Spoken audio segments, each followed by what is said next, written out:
Assalomu alaykum. Biz Avtoremont kanali obunachilari va YouTube kuzatuvchilari. Bugungi havola qiladigan video lavhamiz Nexia 2 avtomashinasi.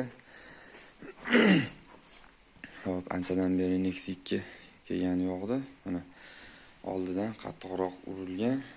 Hop. Teva qismlari soppa-sog'. Aslida o'ng tomon ko'proq kaltaga. Hop, shuning tuzamli ishlarini chiroyli qilib syomka qilib video qilib tashlashga harakat qilaman. Hop, chashkalarimiz ham ancha o'rnidan jilib ketgan. Bu tomonlarimiz ham mana. Hop, padushkaning o'rnlari ancha kirib ketgan.